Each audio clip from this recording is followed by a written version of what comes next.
I didn't really consider myself as Afro anything or black in any way until I got to high school, which is like, I think, pretty late in life to have that sort of discovery. I grew up in a predominantly immigrant community in the Bronx, and so everyone was from somewhere, and most people were from the Dominican Republic, and that was easily read on me as a person without me having to say it. When I started going to this elite private school on the Upper West Side, predominantly white, they hadn't really encountered very many people like me, and so everyone was just like, well, yeah, you're black, so you get this, and like, obviously your experience has been this because as a black person, like, how else could you experience it? And I was just like, well, I'm not black, I'm Dominican, which is actually something that happens a lot for Dominicans, just because the term black and identifying with your African ancestry has very negative connotations, and it goes back to our history with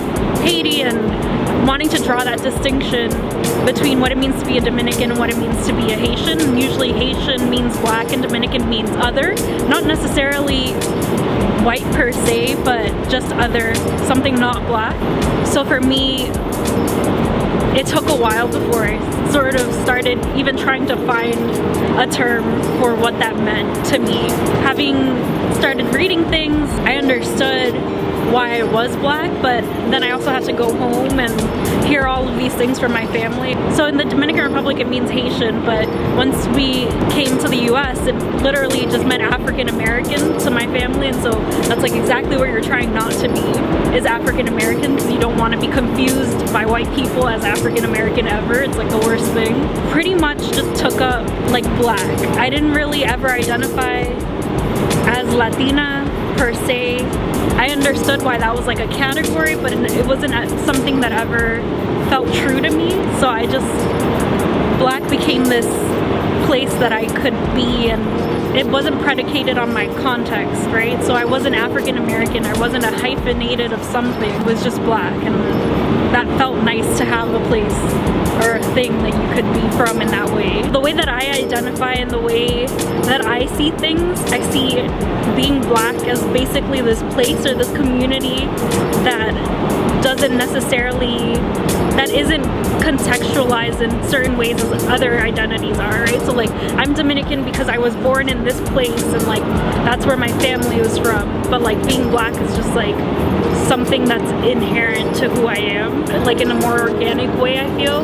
So when I talked about the limits of blackness, it's just like, although I do feel that way, encountering so many different people that identify as black, especially going to college and meeting people who didn't have a lot of experience with Dominicans, or like people like me, Afro-Latinos, and encountering, I was actually like the president of the Latino organization, and I was one of very few people that looked like me that was a part of the club. And so I feel like I rubbed up against the boundary of what it means to be black a lot, in terms of black culture means experiencing certain things that I haven't necessarily experienced. Like, it ranges from like, my family's never really had a cookout, which is like, in African American culture, that's like a huge deal.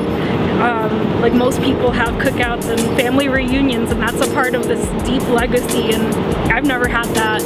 I just recently saw the entire series Martin, right? And so like, now I get that cultural reference, but I grew up watching TV in Spanish and not necessarily knowing about all of these things until someone introduced me to them. And so I've gotten a lot of pushback in my life of like, oh yeah, you're black, but not really.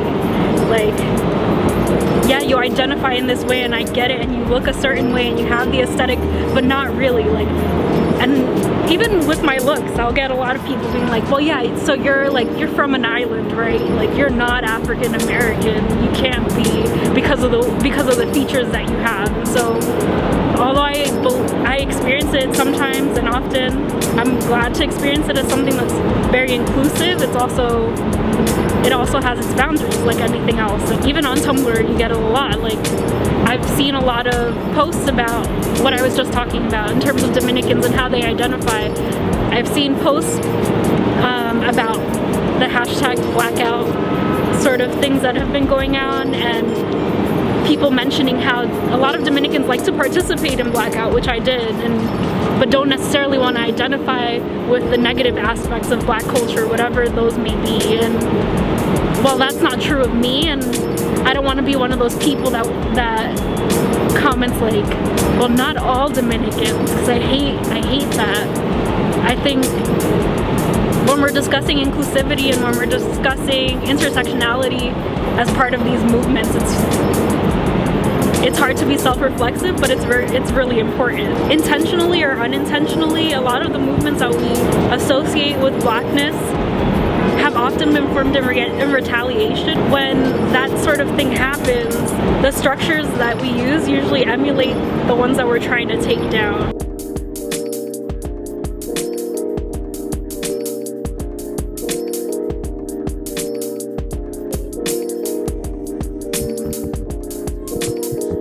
The history as I understand it is that, so at one point we were all the same island, we were all one people. There were different names for it, for like the island in general. Hispaniola was the name that Spain gave the entire island, but before that, by the Taínos, it was known as Quisqueya. And I know that the whole island at some point was called Haiti, which is sort of like Haiti. So there were different names for it. But that history of us as like a collective peoples has been largely erased, and only very like niche people have studied it. And so there's not a lot of literature actually out there on it. So the Haitian Revolution, which a lot of people know, was the first revolution where black people revolted and like actually got their freedom in any of the Americas. It was the first place. So the Dominicans are actually a part of that, even though they don't actually understand their history in that way, or a lot of people don't. Then after that, there was like a second revolution where the half of the island that was colonized by Spain fought against the half of the island that was colonized by France, which is Haiti, to get independence. And it had a lot to do with politics and not wanting to be under a certain person's rule.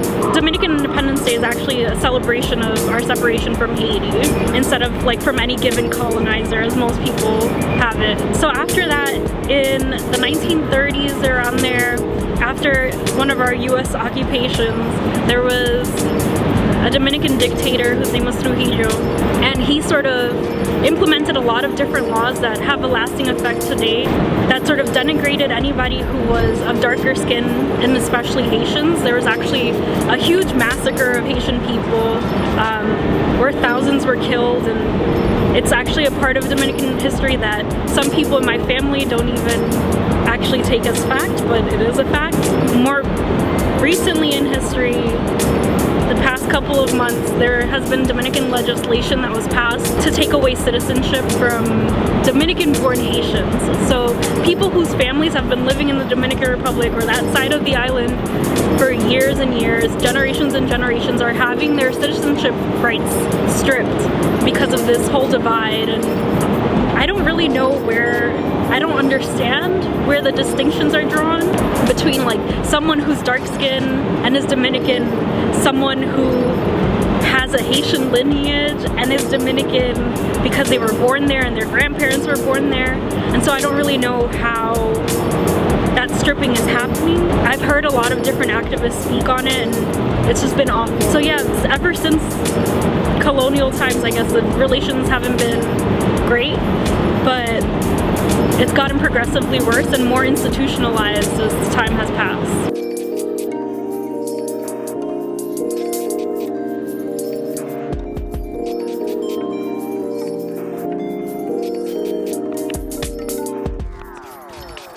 I feel like when we're organizing and when we're talking about being black or like just trying to understand our identities in that way, it gets so easy to actually like homogenize a population and say like this is what it means and it doesn't mean anything else. And the most difficult intersection where that raises a problem is, especially in the US, is between race and class. A black person that grew up poor or working class in the US will have a completely different experience than someone who grew up middle class or even upper working class. A lot of people attribute it to like being closer to whiteness. I guess the way that I see it, it's just like having access to a lot more opportunities. And so being a part of these institutions where I've had a lot of experiences and I've had the opportunity to do so much, what also comes with that is accepting the fact that I have a lot of privilege attached to that. And so being someone that grew up in the Bronx and knowing that not everyone that I grew up with has had those same opportunities, you come to this dilemma of like, well, I still identify wholly as this person, but at the same time I have privilege that I didn't have before. And what does that mean for like my responsibility to my community? Is it even my community anymore? So what it tends to feel like is once I've been to these places and become a part of these institutions, I'm part of a new community, but it also makes it extremely difficult to go back to the place that you came from and actually feel like you're still a part of it. And so I guess I think that's what I meant when I said survivor's guilt. It's funny because I've been listening to the new Kendrick Lamar a lot, his new album, and I think that's exactly what he's getting at with this like whole conversation, his internal monologue. It's about, he hasn't actually left Compton where he's from, where he grew up, but he's not up there anymore because he has all of this privilege, all of this money, and all of this power to do something. And then it's like, once you have that, because that's supposedly what we're working for, right, is empowerment and having a platform and money. Like once you have all of that, what do you do with it? What does that mean in relation to how you relate to everyone that you love and like grew up with?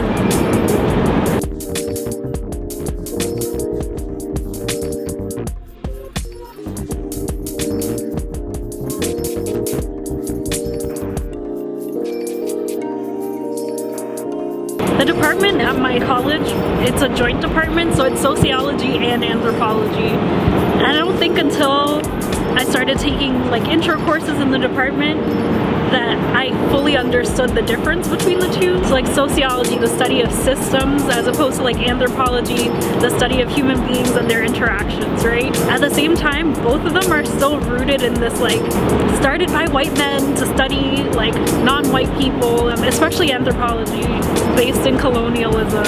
What attracted me more towards anthropology is that there has been this sort of, since the 60s, a more reflexive turn in anthropology where it's like, okay, I'm not just going to speak of the other, like I can also speak of myself and be self-reflexive in that way, where it's like, okay, yes, it's so cool that like this specific group of people does this thing, but like why am I so interested in that, and how is that different from anything else that I do in my daily life? But obviously you still run in, it's still problematic. I think the reason why I ended up majoring in it was because at least there was a space to discuss why it was problematic, whereas like I took a couple of econ courses, and in econ you talk a lot about a model, and I got so caught up in like all of the assumptions of that model. Like, okay, you're talking about like most people earn $50,000 a year, and it's like, well, I know a lot of people that earn not even half of that. So like, what's most people, and how is that like, why are we using that as a standard when we're creating these models? And I got so caught up in it, and I wasn't really able to discuss that in the class because it was just like, well, in a perfect world, this is what exists and that's how we operate, and you just have to take it as a fact. I ended up like almost failing econ because like I couldn't have those discussions, whereas in my anthro classes those problems were still there, but at least I could talk about it. And if people told me my perspective was invalid, I had like authors that I could call up, and older white men, dead white men that I could call up and say like, okay, well, he says that power is everywhere, Foucault says power is everywhere, so you can't really denigrate where I'm coming from, and like my opinion is valid in that way. So I guess in a lot of ways I had a perspective going into the department, and it gave me the institutionalized methods to like validate that.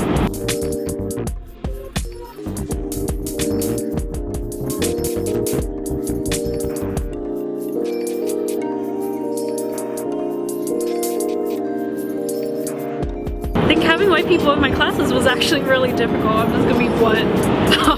Just because you are having these conversations around things that I've experienced personally and other people in the class have experienced personally, and then to have people like, we had a lot of people that were just like, yes, but like returning to last night's reading from like this white man who like went to the hood one time, like wrote his dissertation about it, returning to like the way that he phrased it.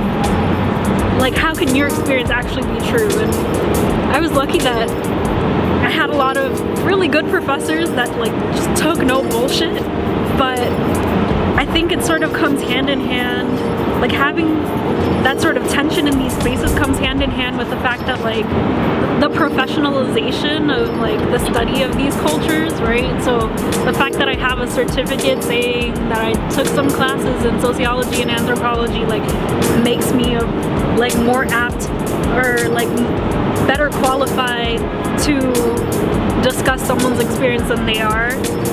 I think that whole idea is really fucked up. Post-graduation, I've been in a lot of these spaces, especially like in discussions about black art, where it's like, it's these white curators, right? And it's like, oh, I'm in love with Basquiat because like jazz, he's like jazz painting and like he's so free, and like using all of these terms that like that I think are subconsciously extremely racist and they're not actually realizing it. And yeah, so I'm always very uncomfortable with those sorts of things, but you definitely get a lot of people where it's like, well, you haven't actually been to Africa. I've been to Africa and I can tell you blah blah blah. Or like, you've never actually seen that painting up close and I can tell you that like, because of the brush strokes, this is like what it's actually about. And like, my parents are friends with like this huge scholar, people not acknowledging that those experiences are a privilege. That traveling and like being able to experience certain things firsthand and saying that you've been to certain places and that makes you more of an expert, that is because you're more privileged, and like that shouldn't necessarily be something that you're proud of when you're talking to someone who's from a specific place and they haven't been there, or they haven't been there in so long, and you were like, well, I was just there last week and it's different. It's like, okay, it's great that you know that, kudos to you, but like also realize like it's a problem. You're just not seeing the entire picture of it. Like, you can't step outside of your own experience to actually fully understand what's going on. We associate objectivity and impartiality with certain behaviors and like ways of talking and ways of like even sitting, right? And not a lot of people acknowledge that like all of those have white connotations to them and like actually come from like white men making those rules. They're not like an inherent aspect to like being able to impartially speak about something. And so it's just so interesting to enter these spaces where people think that they're so like free thinking, and they'll still sort of like you can't be emotional in a class still to this day, because your opinion isn't going to be taken as, it's not going to be as valid as someone who can like sit there and talk about these things and not cry because they haven't experienced it. I think that's like a very particular aspect of white privilege that people don't actually delve into, because it would mean that a lot of people that consider themselves extremely knowledgeable and extremely politically correct are actually like just fucked up, and just as fucked up as the people that they criticize.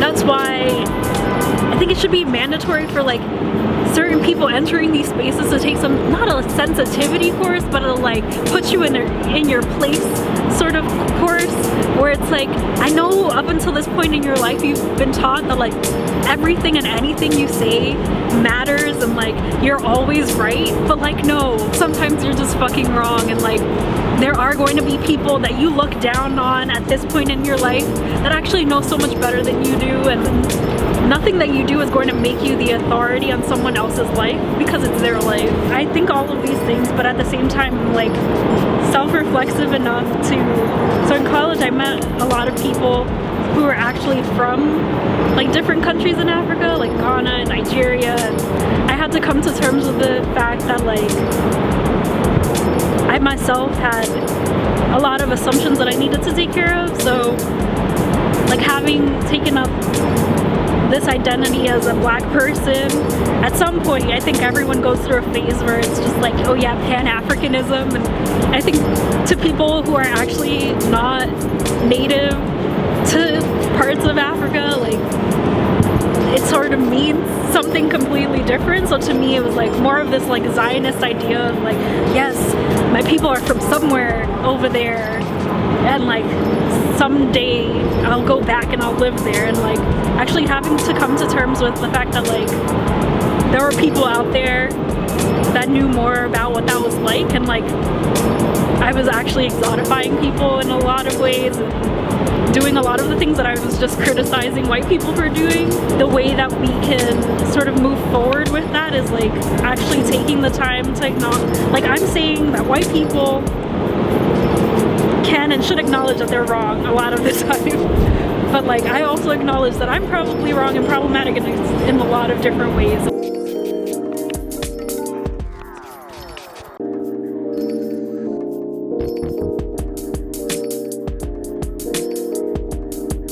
We associate objectivity and impartiality with certain behaviors. All of those have white connotations to them from like white men making those rules. They're not inherent. I know up until this point in your life you've been taught that like everything and anything you say matters and like you're always right, but like no, sometimes you're just fucking wrong.